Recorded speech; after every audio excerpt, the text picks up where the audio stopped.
Até que ponto uma pessoa é capaz de ir quando ela percebe que o negócio da família está em risco? A história tem nos revelado como é comum no meio empresarial que por vezes algumas situações sejam maquiadas para evitar que, vindo a público, desvalorizem a capacidade da empresa, o seu valor de mercado e, sobretudo, a possibilidade de perda de faturamento. Nós vimos no Brasil duas tragédias recentes de Mariana e Brumadinho, onde a Vale maquiou a situação das suas represas e nós acabamos vendo uma tragédia que se desenrolou a partir disso. Hoje foi publicado na imprensa o desdobramento das investigações policiais em torno da morte do pastor Anderson, que acabou, segundo a polícia, sendo assassinado numa trama maldita, perversa, diabólica, construída dentro da sua própria casa. E a instrumentadora, a mentora intelectual de tudo isso é a deputada Flor de Lis, esposa do pastor, pastora com ele no seu ministério e mãe, junto com o Anderson, de 56 filhos, muitos dos quais são adotados e viviam dentro da casa desse casal. É uma situação impensável você ter uma família com esse tipo de contorno.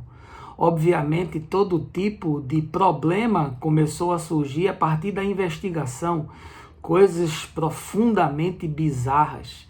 E o assassinato se deu com requintes de crueldade. Foram cerca de 30 tiros disparados pelo filho da própria Flor de Lis, que foi ajudado numa trama interna pelos irmãos.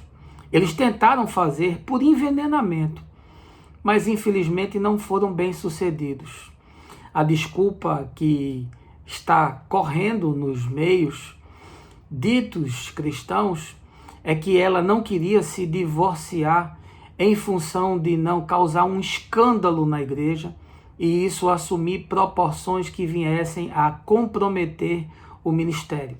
Isso é mais comum do que você imagina. Eu tenho aconselhado, às vezes, pastores que me preocupam porque são portadores de problemas gravíssimos, alguns de natureza sexual, que comprometeriam o exercício do ministério, mas eles defendem isso a unhas e dentes, para que nada possa interromper o ciclo de prosperidade, a bênção financeira.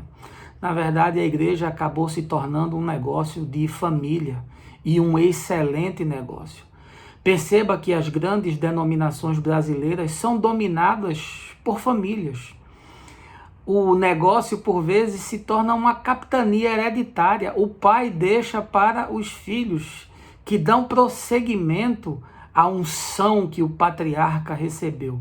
No fundo é tudo grana, no fundo é tudo interesse, no fundo é tudo controle e no fundo é tudo poder, que são coisas que contaminam a alma e das quais Jesus e o Evangelho nos ensinam para nós nos afastarmos, porque Paulo diz que grande fonte de lucro é a piedade com o contentamento.